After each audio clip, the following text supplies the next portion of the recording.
I don't know what it was, but I saw these really high resolution images from Terrasar X, and I was just blown away by how beautiful these black and white grayscale images looked. They don't sound pretty, but they were just the most magnificent images that I'd ever seen in my life. Hi, I'm Stephanie Tumapos, and you're listening to Down to Earth, the show where we talk to incredible geoscientists about their science, their careers, and their passions. Today, we're touring ocean depths, forest-covered landscapes, and sandy beaches, all from the comfort of our own home. Support for Down to Earth comes from the Inspire, Develop, Empower, Advance, or IDEA Committee of the Institute of Electrical and Electronics Engineers Geoscience and Remote Sensing Society. The IDEA Committee is devoted to empowering engineers and scientists from diverse backgrounds to follow a career in geoscience and remote sensing. One way they do this is by pairing established and emerging geoscientists through their Women Mentoring Women program. In this year-long mentorship, careers blossom and friendships are born across generations, disciplines, and geographies. To learn more and become a member, visit grss-ieee.org/community/idea. I wanted to study astronomy back when I was younger. So when they would ask me, when they ask kids, what do you want to do? I would always say I either wanted to be an astronaut or I wanted to be a pilot. This is Dr. Gopika Suresh. She's a postdoctoral researcher in the Asian School of Environment at Nanyang Technological University in Singapore. From a very young age, she has always had an interest in space. But like many people with a passion, Gopika had to take a roundabout path to end up in a career she loves. Most Indians will agree when I say this, that we usually have very little choice in what we have to study. So if you're good at science and you're good at mathematics, it's either medicine or engineering that you have to do. And I went down that path and I chose electronics and communications engineering. The good thing is that it didn't take long for Gopika to rediscover her passion for science through a career in radar remote sensing. So you ended up in communications engineering. And then what? At some point, I was sitting in I think it was the third semester of engineering, when I was introduced to satellite communications. And that's where I first was introduced to the love of my life, which was radar remote sensing. And I remember sitting in class and saying, that is my way out. This is how I go back to space. This is how I go back to going where no person has gone before. Oh my gosh, you're a Star Trek fan. That's so cool. I grew up with that, honestly. My mom used to watch a lot of Spock, and then I grew up with the Next Generation, so the house is filled with Star Trek things. Seriously? Yeah. Wow. Yes. So did Star Trek really did come before Yes. radar? Yes. So Yes. Star Trek inspired your love of space, and your third-year engineering course in satellite communications brought you back to space, where you fell in love with radar remote sensing. Yes. Until date, that is still the love of my life, and my husband knows this as well. So your I husband don't is know. the second love of your life. Yeah, there is no real competition between SAR and my husband, but he knows that, SAR is always going to have a very special place in my heart. I have no bias against multispectral and hyperspectral sensors, but my heart is always going to be with radar. Yeah. What's in these images? You said they're just black and white and just, plainly abstract, I Yeah, could say. but it contains so much of information. So there's so many layers within it, Your eye sees the visible spectrum. Microwaves see so much more. They see roughness, they see moisture, they see a brightness. There is so much more in radar images that you can find if you know what to look for. That's what fascinates me. So where have you gone with your research? I started off with earthquake deformation analysis. So I went to Haiti for that, even though I didn't physically go there. So I looked at the earthquake in Haiti in 2010 and did a post-earthquake deformation analysis with the German Aerospace Center in Munich. And this was my master thesis. Then I went to the ocean for my PhD and to the depths of the ocean to look for hydrocarbon seeps. And this was in the Black Sea and the Gulf of Mexico. And thereafter, I came to the land and I looked at Europe and Germany as such to quantify forest cover, land cover changes, and monitor them using, again, radar. And then I went full circle. Actually, no, I went to the coast. I went to where land meets the ocean, which is what I've been doing in Singapore. So I've been monitoring or developing algorithms to monitor the coastline and coastal hazards in Southeast Asia. So you've been like everywhere because of remote sensing. That is correct. Mhm. So I've read that you won the Merum Award in Marine Geosciences. I want to know what research led to this win. It was such a cool thing.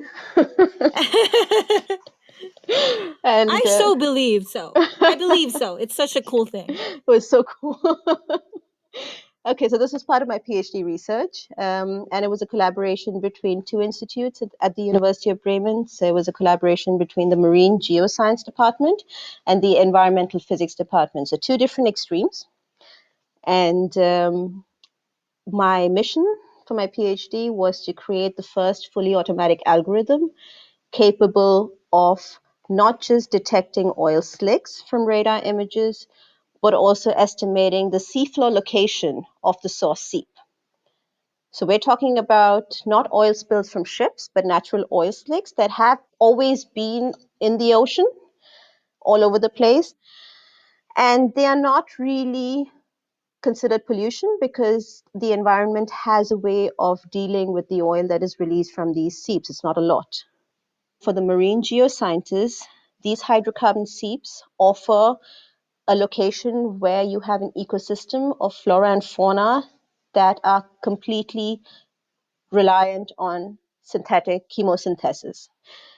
So, what they would usually do is they would go on research cruises and they would use in situ sensors to go and find these locations. But the Marine Geoscience Department wanted to know whether it was possible from radar, from satellite images. And that was the mission. And the reason I won the award was because I successfully came up with the first fully automatic algorithm that is capable of doing this.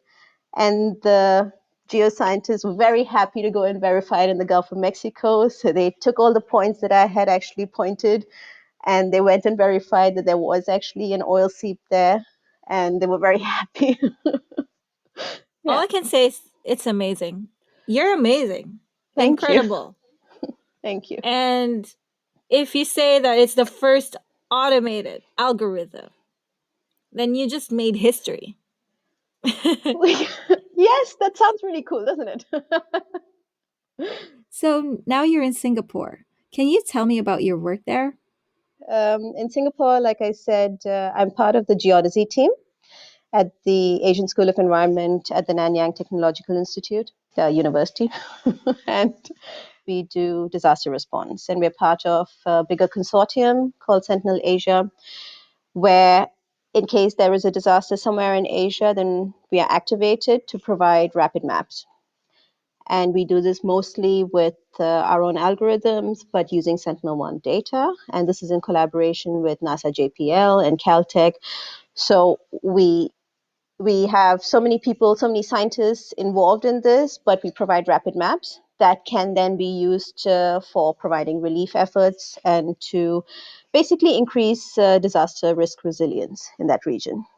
I focus also on implementing and developing algorithms to monitor the coastline in Southeast Asia using Sentinel-1 again. The reason we're doing this is because Southeast Asia is rapidly changing. There's so many mega cities just booming up everywhere, and because of this, there are certain consequences that these cities are facing. Some cities are sinking and subsiding, and there is also, of course, the risk of coastal flooding all the time from extreme weather and also from sea level rise. So it's important to know how coastlines are changing. And we were just told that the Earth Observatory of Singapore just won an award Oh, for, wow. thank you, Congratulations. thank you, for actually this year's EOFA SDG Awards because of our involvement in, like I mentioned, the disaster response initiative and how we are increasing disaster risk resilience in the Southeast Asian region. Very cool. And you've done other work with respect to Sustainable Development Goals or SDGs as well, right? Can you tell me about that research? Okay. So, if you know about the Sustainable Development Goals, then you know that there are 17 of them, which are then subdivided into 172 targets and approximately 272 indicators. And these indicators are more precise. So, they actually have proper ways to quantify certain things. Like there is an indicator that actually says the total amount of forest cover versus land cover in a country. And every country is supposed to report on this.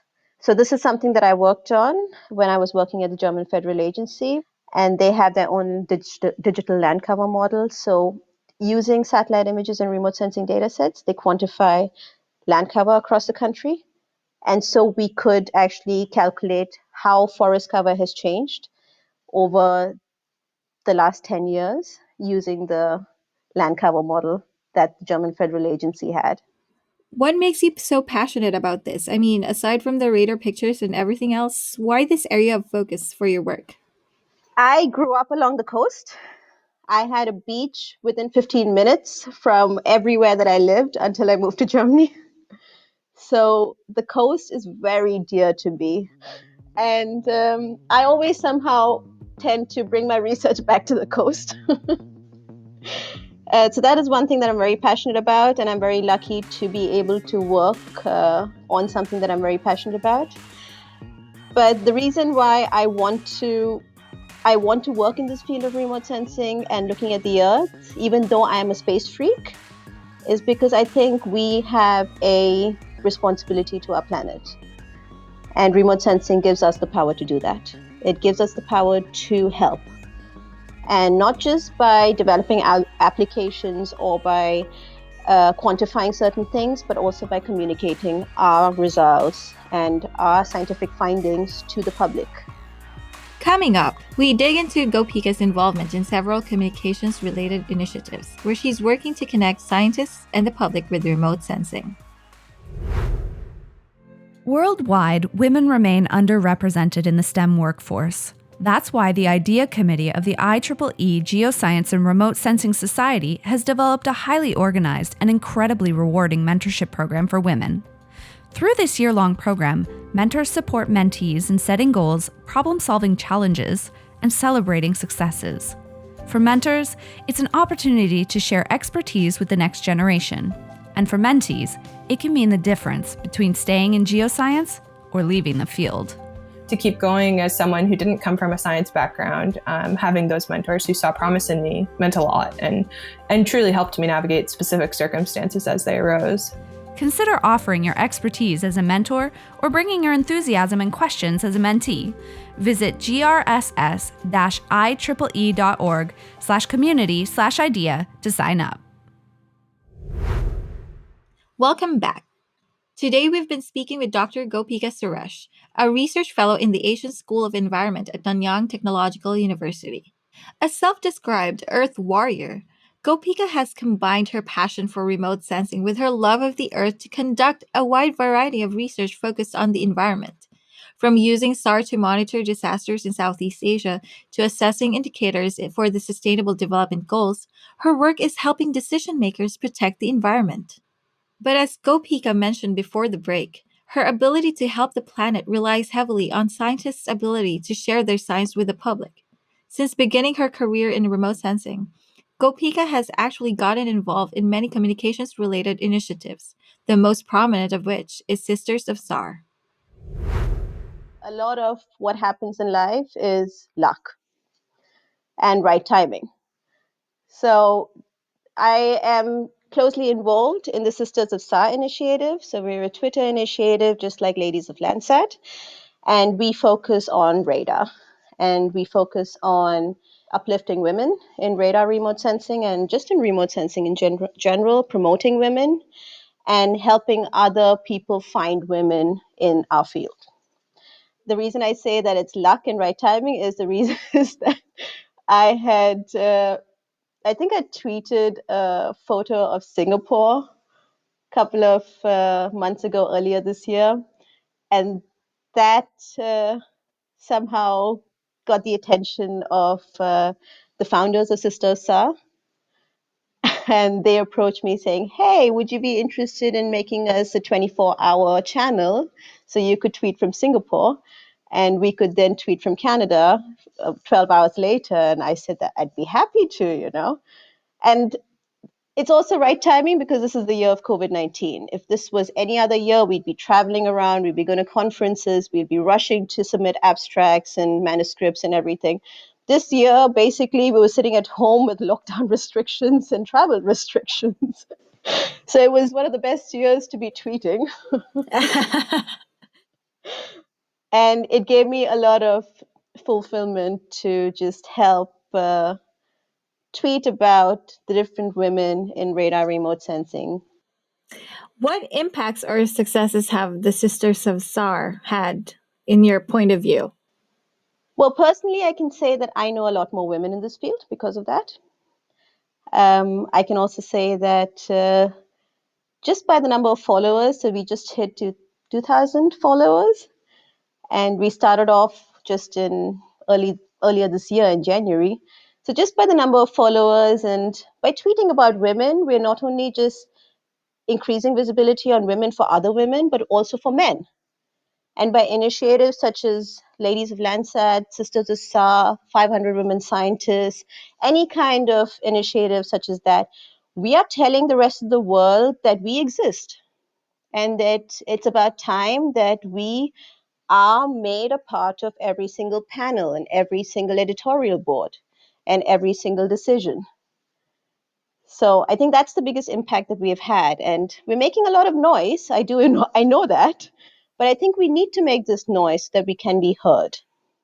You're also the executive coordinator of 500 Women Scientists in Singapore pod, aimed at promoting women in STEM. Can you tell me about this initiative? 500 Women Scientists is an organization that was started in the US.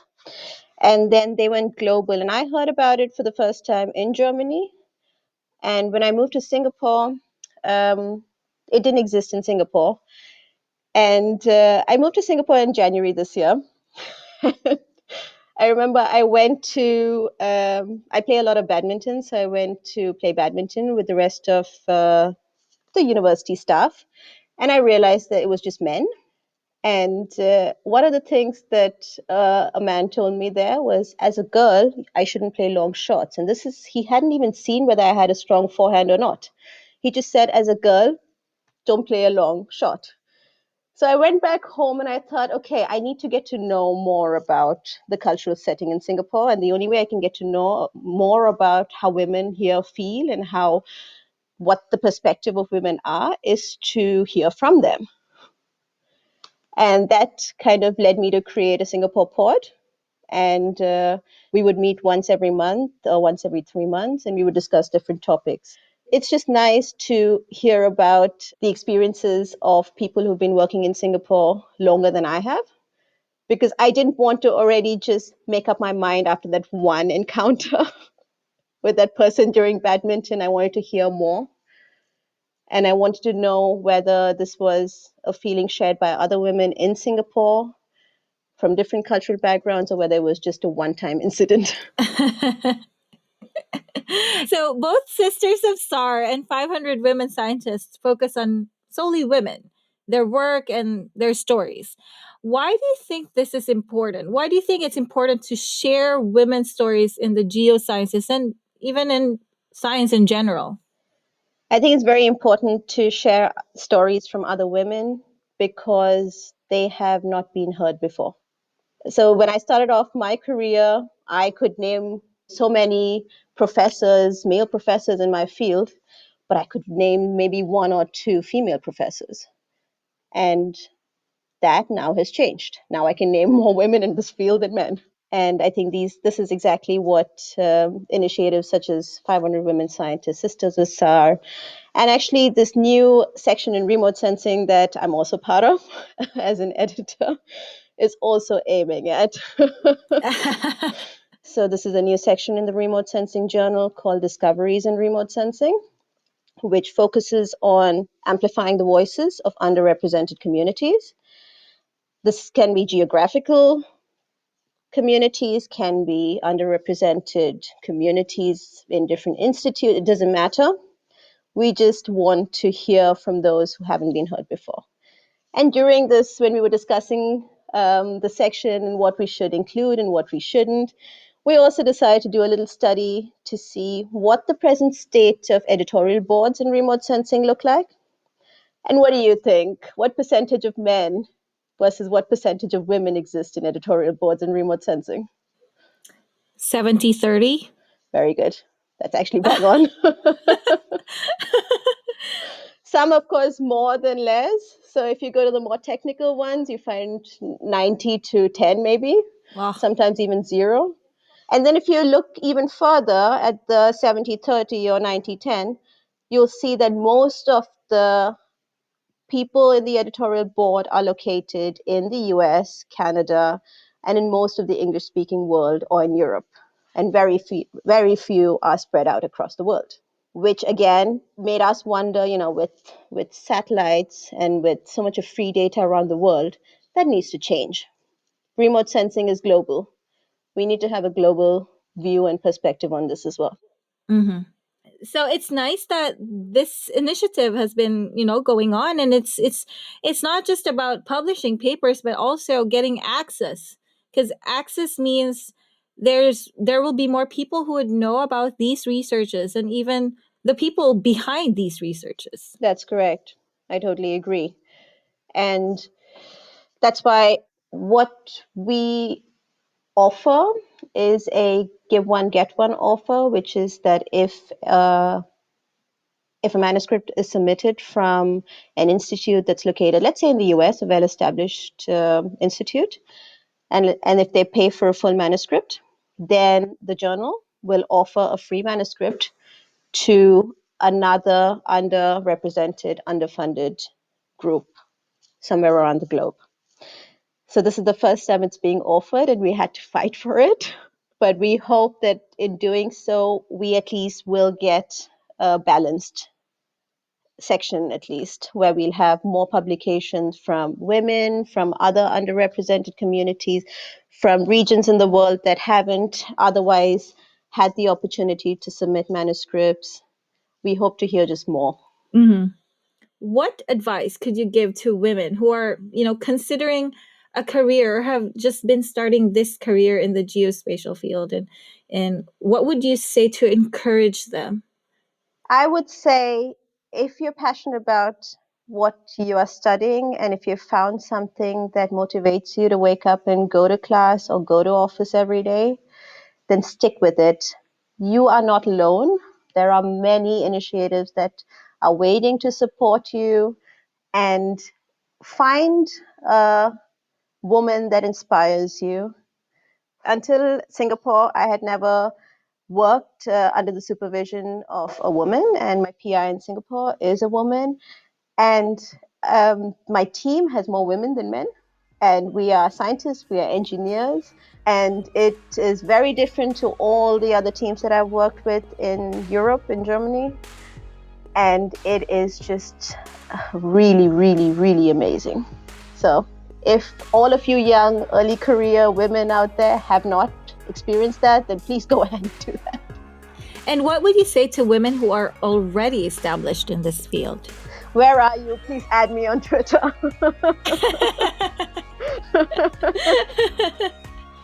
If you're not already my friend, please follow me. Okay, I'll follow you later on. Although I'm not too active on Twitter, but I will try. All right. Well, that's all for this episode of Down to Earth. For more information about Dr. Gopika Suresh and her research, connect with her on Twitter at go__Pika. Be sure to follow us on Spotify and Apple Podcasts, and send some love to our sponsors at IEEE Win GRSS on Facebook and Twitter, and IEEE Women in GRSS on LinkedIn. This episode was produced by Nicole Bedford from Nicole Bedford Films, with help from me, Stephanie Tumampos. Graphics and design by Mylene Briggs of Killam Media. And a special thanks to Heather McNairn, Sean Kefauver, and Keely Roth for their support. I'm Stephanie Tumampos, and you've been listening to Down to Earth.